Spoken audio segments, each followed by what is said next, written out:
Hello everyone, it's Levon here from Jewelry Sales Training, and in this video you're going to learn how to overcome your fear of rejection, because it's going to happen a lot, especially when you are selling jewelry. So to help with that, I'm going to be giving you an overview, not just an overview, an entire reading of the whole book, Rejection Proof, how I beat fear and became invincible through 100 days of rejection therapy. So this is going to be starting with chapter number 1, what I'm going to be doing. And you can put YouTube aside now as well, because it's just more so the listening that's going to be important here. You're going to learn how chapter 1 applies to jewelry sales training by me reading through, and then also by me expanding on different parts and concepts though as well. If you do want to get the book for yourself, the link's going to be down in the description though too. So Rejection Proof is written by Jia Jiang. So let's begin with chapter number 1, meeting rejection. So you're probably wondering why I was standing at this man's front door. And what I meant by special project was this a new sales strategy I was practicing, a dare, a social experiment? Actually, it was a little bit of each. It was part of the 100-day journey to overcome my fear of rejection, a journey that gave me a new perspective on business and humanity, and gave me tools to be the best at almost everything. By challenging myself to seek out rejection again and again, I came to see rejection and even the world around me very differently. It changed my life, and I hope by you reading through this and learning about my journey, it's going to change your life as well. But before I tell you what happened next, maybe I should go back a bit to the start. The start was on July the 4th, 2012. Just after sunset, thousands of people were gathered at our local community park, waiting for Independence Day fireworks to start. My wife Tracy sat next to me on a blanket, rubbing her belly. She was 8 months pregnant with her first child. All around us, kids were running with frisbees, ice cream cones. Families were unpacking picnic baskets, beer bottles clicked, and laughter filled the air. Everyone seemed so happy, so filled with summertime joy. Everyone except me. In many ways, I was living the American dream. And at just 30 years old, I had a secure 6-figure job at a Fortune 500 company. Tracy and I owned a 3,700 square foot house with a pond view. We even had a golden retriever named Jumbo, the quintessential suburban American dog. And now we were weeks away from the birth of our son. Best of all, my wife and I had an incredible relationship, and not a day went by that I didn't realize how lucky I was to be in love with such an amazing woman. And in other words, I should have been overjoyed with my circumstances, but the truth was I was depressed, as I could possibly be. My misery wasn't personal, though it was professional. I grew up in Beijing, China, at the time when every school-aged child was taught to be a model worker and a building block for growth of the nation. But being a model worker in China or anywhere had never been my dream. Instead, ever since I was little, I had fantasized about being an entrepreneur. While other kids played sports or video games, I devoured biographies of Thomas Edison and Panasonic founder, a very long Japanese name, I'm not going to even try to pronounce that, looking for clues about how to become a great innovator. When I was just 14 years old, Bill Gates visited Beijing, his first ever trip to my hometown, and I became obsessed with his story of founding Microsoft. I tore down all the sports memorabilia I had on my bedroom walls and made my fantasy about entrepreneurship as a life goal. I vowed to become the next Bill Gates and invent an amazing technology product that would take the world by storm. I pestered my family into buying me a brand new line of computers and started teaching myself how to write programming code. I even wrote a letter to which I still have never received a reply from, to Bill Gates, saying that I would buy Microsoft by the time I was 25. Drawn in by this flashy Hollywood description of America and the fact that Bill Gates lived there also, I believed that I would one day move to the United States to fulfill that destiny. When I was 16, I was presented with an opportunity to become a high school foreign exchange student in the United States and go to an American college afterwards. I jumped on it. The transition, it was difficult. difficult to say the least. The language, the culture, the barriers were a struggle to overcome, and I was sad to leave my loving family. So this area actually does connect quite well also, because for many of you, if it's the first time you've ever gone into this area of like luxury sales and even walked into a place like a jewelry store, but you've decided I'm going to start by selling stuff there, this in itself can be quite a big jump to adjust to like the culture, the feel behind that though as well, just like he's experiencing here with his move over to the United States. So to make matters worse, the situation I walked into was not a good one. My first year in the United States was spent in rural Louisiana, of all places, for the exchange program.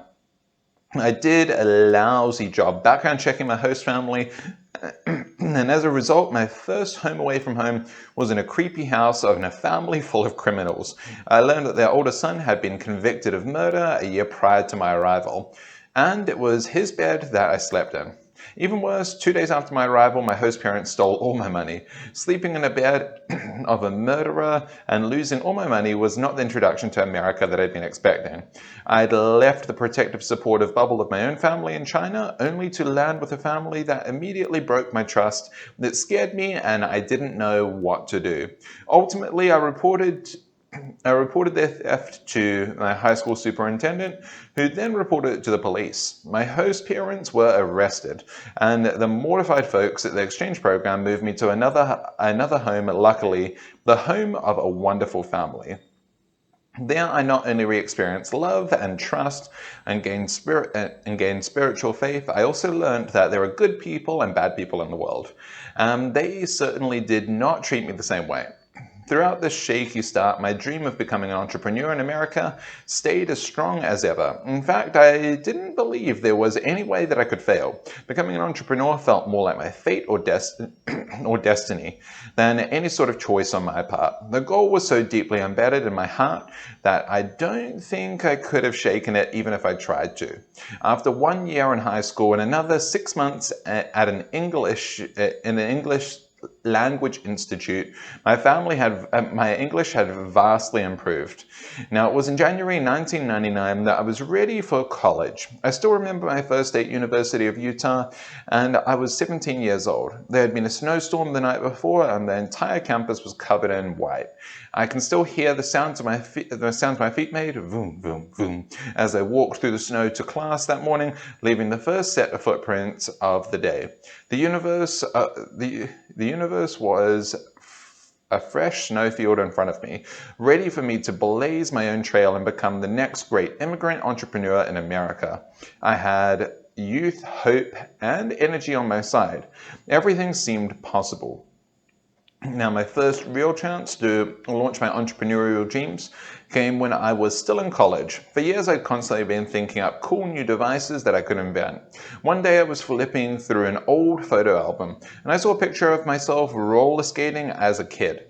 Some of my happiest childhood memories were of me roller skating with my friends. Suddenly, I started to think about how cool it would be to combine a tennis shoe with a rollerblade. Kids and adults could be walking one moment and gliding around with their friends the next.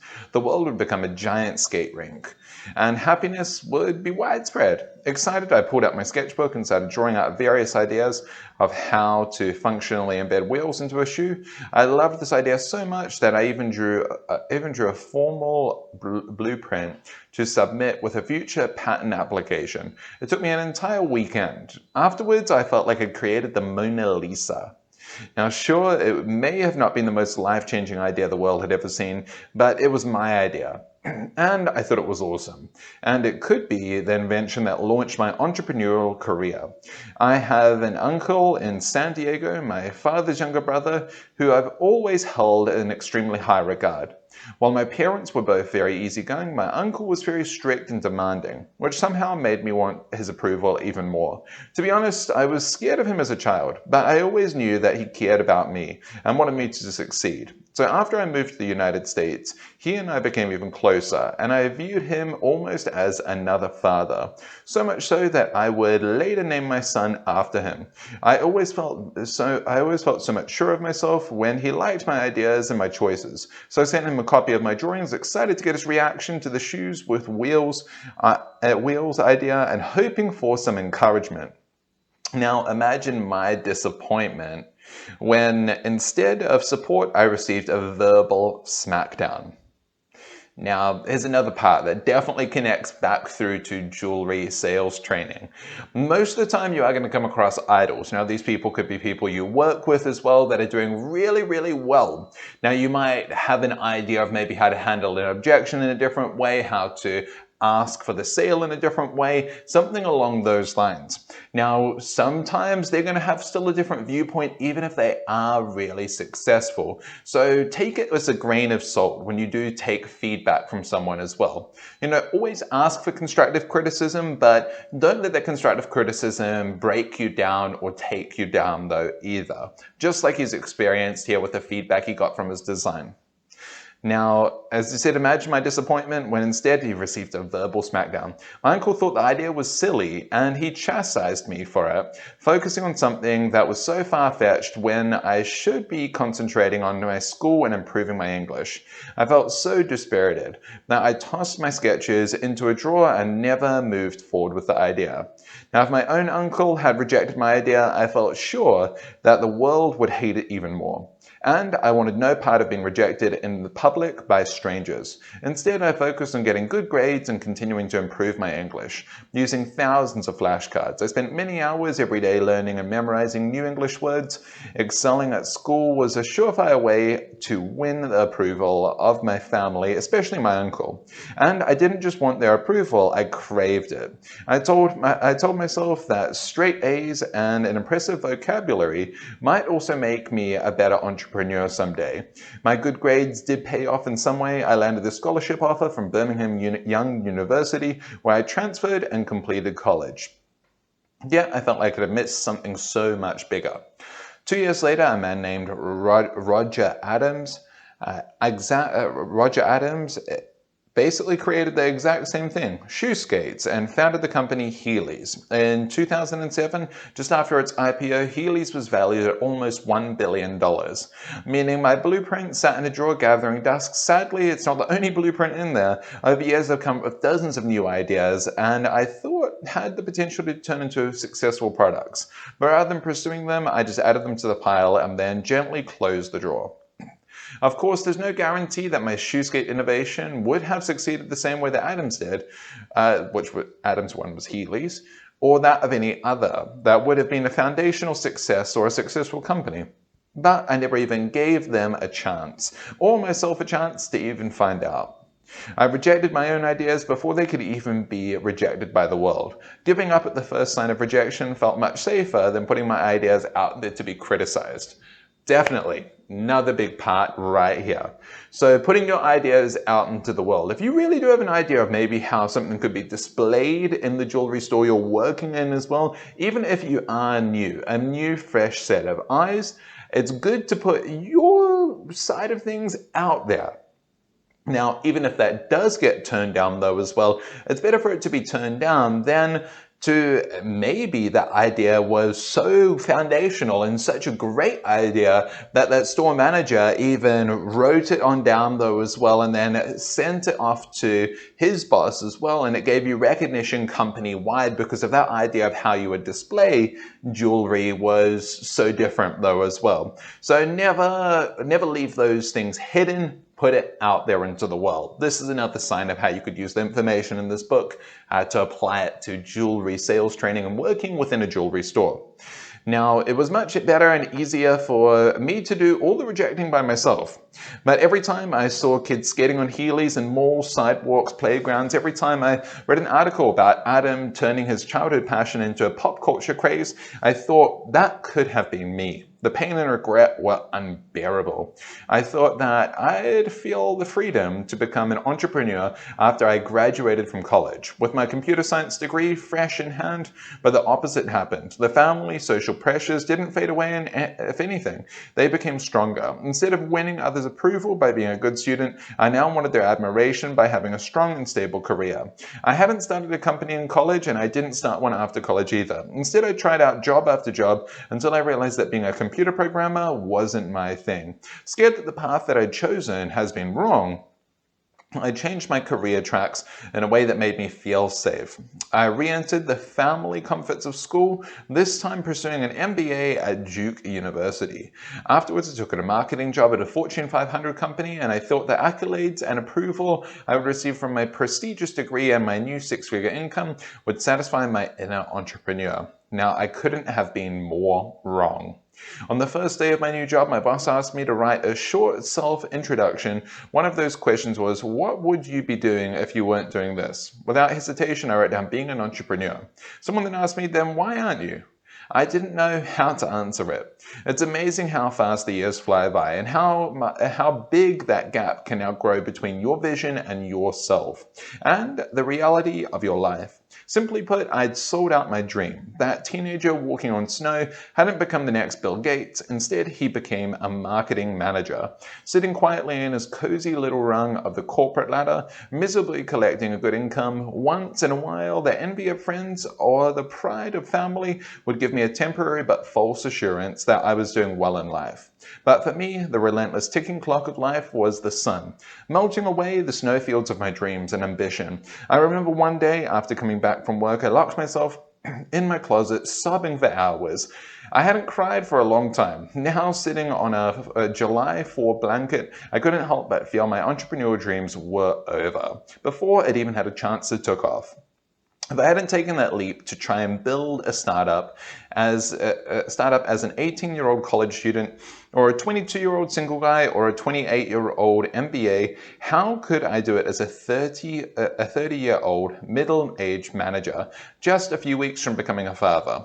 Being a parent brought with it a whole new set of responsibilities, and that I thought would require me to put my dreams permanently to rest.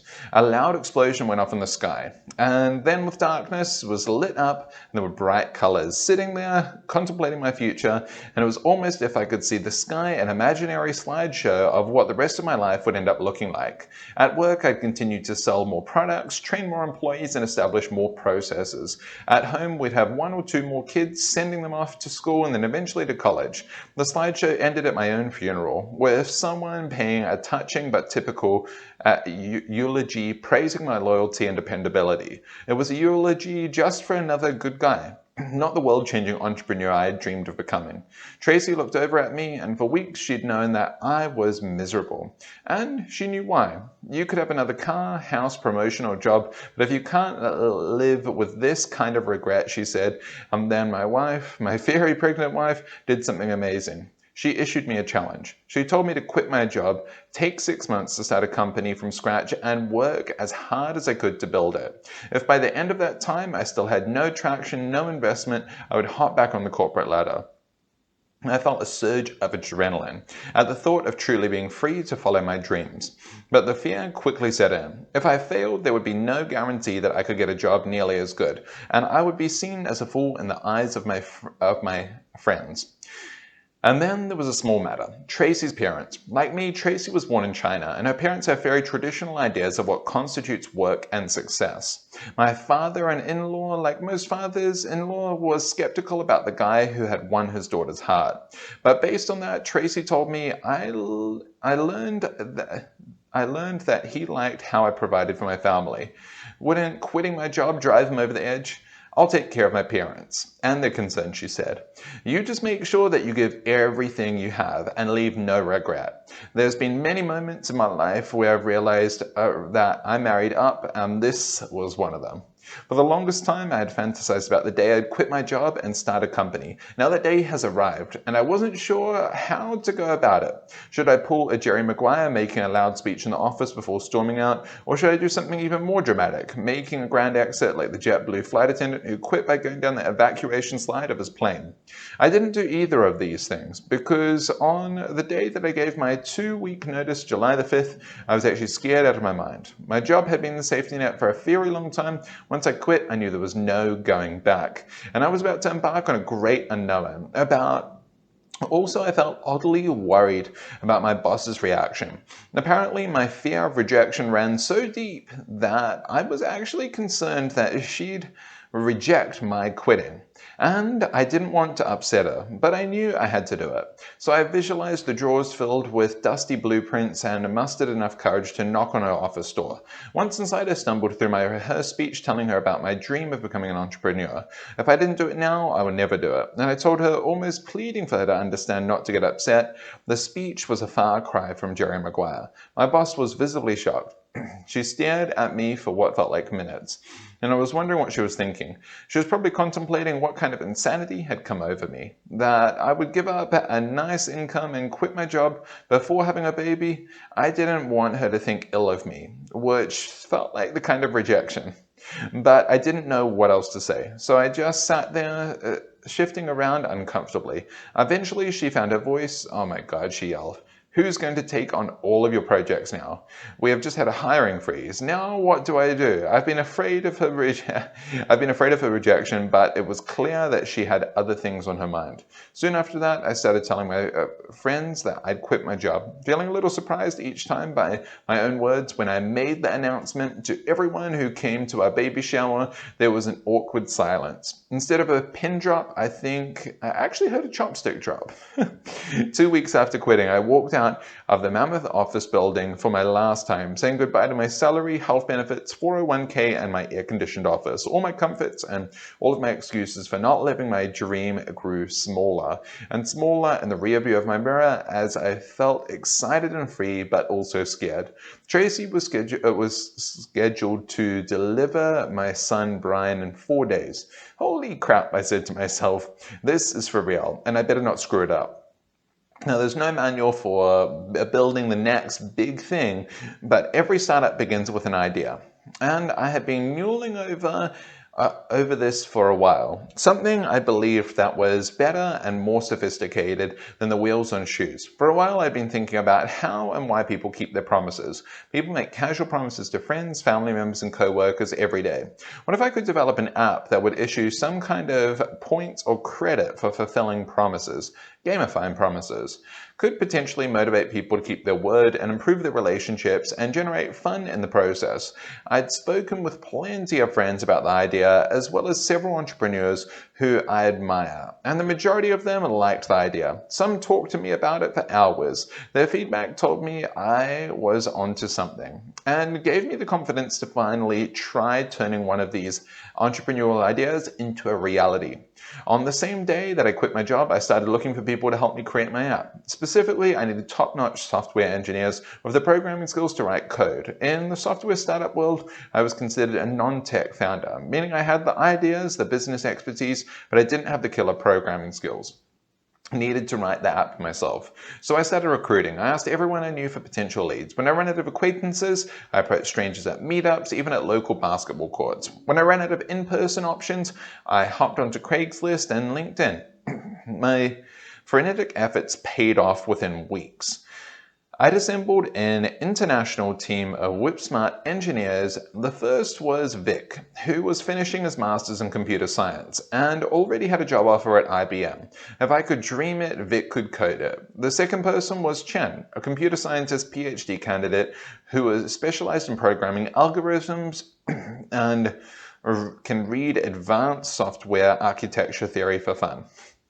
Then there was Brandon, who lived in Utah and was literally a hacker. In high school, he sold his own hacking software for profit. Later, he dropped out of college after his own small mobile app company became successful enough to support him. The last person, VJ, was an engineer in India and a former colleague of mine. We never met in person, but I knew him and I knew he was a hard worker and a master at coding. I was very proud of my team and honored that they believed in my vision and were willing to jump on board. Soon after hiring them, I rented space in a co-working facility specifically designed for entrepreneurs in downtown Austin, Texas. And we got to work, building the app and the business. And it was hard, complicated, and required long hours week after week. But I was having the time of my life. I was amazed by how fast a team of capable engineers could build software. and we blazed through our 5 iterations of the product development in 3 months. We built a web app, an iPhone app that felt intuitive and fun. We started using the app amongst ourselves and were surprised by how much our desire to keep score of our promises to one another bolstered our productivity. Of course, it's one thing for an app inventor to love it. Getting it outside into customers and to engage with customers with a new app in a landscape filled with mobile apps was so much of a tougher sell. Thousands of apps get launched every day, and we were content on having them all and having all of them for attention. Still, it was evident that we had a good concept on our hands. It might not become an instant hit, but I knew we could make it work given a bit more time. But we needed money. Tracy and I had been married for 2 years by that time, and we were big savers. I had invested most of our savings into kickstarting this new venture. As personal and operational costs piled up, those funds started dwindling. I couldn't invest more without putting a huge strain on our finances, especially with a newborn child. Tracy had given me 6 months, and I needed to start showing traction to justify the investment. 4 months into the journey, it looked like my prayer was about to be answered. Our Promises app had attracted the interest of an outside investor. I spent hours preparing and scripting our pitch. The team practiced it together over and over again, as if we were rehearsing for the reality TV show Shark Tank. Now, the pitch couldn't have gone better, at least in our minds. Afterwards, we high-fived each other in celebration and then began waiting. The most agonizing wait I've ever experienced. It wasn't the first time that I had this tense experience of waiting for others to decide my fate. When I was 15, I waited for weeks for the US Embassy in Beijing to decide whether to grant me a visa so I could come to the United States or not. He ended up getting it. Now, when I was 17, I waited for BYU to decide whether to offer me that scholarship, which means I could afford to go to the school that I wanted to. When I was 25, I waited for my admission to Duke Business School. When I was 28, I waited for the yes from Tracy after proposing to her in front of 400 classmates. And these were some of the most nerve-wracking moments with life-changing decisions hanging in the balance. But I didn't know why. In terms of anxiety, they paled in comparison to waiting for this investment decision.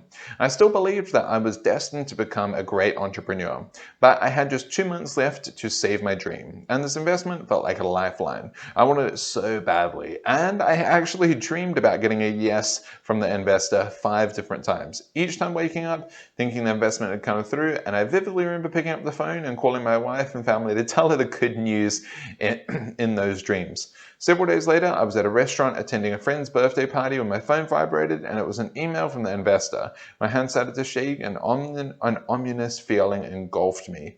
I held the phone for a long time without opening the email, trying to channel all kinds of positive mental energy into its content. Then I clicked open, and it was a very short email. The investor said no. Now that is the end of chapter number 1. Now, you see, that's a great example. They're putting all of your eggs into one basket. He mentioned about the investor saying no. It's just like when you've presented something really big to a person and maybe they say, oh, you know what, maybe, sure, I'll come on back. And you really, really, really believe it, but there isn't that much more commitment from them. And then eventually you never hear from them again, or you just end up getting a no, and then you allow that to personally affect you in a way that it ends up bringing you down. That's something where you can't be allowing the rejection, the no's from customers from a day-to-day basis to affect you as a person. They're not saying no to you, they're just saying no to the product, no to the piece of jewelry you showed them at that current time. Now that is chapter number 1. Now make sure to subscribe to the channel though as well, and look out for chapter number 2, which will be coming up very soon. So this way you can learn how to use the book Rejection Proof, How I Beat My Fear and Became Invincible Through 100 Days of Rejection. So how you can use this book to apply it to jewelry sales training. Now if you don't want to find the book again, it's linked right down in the description.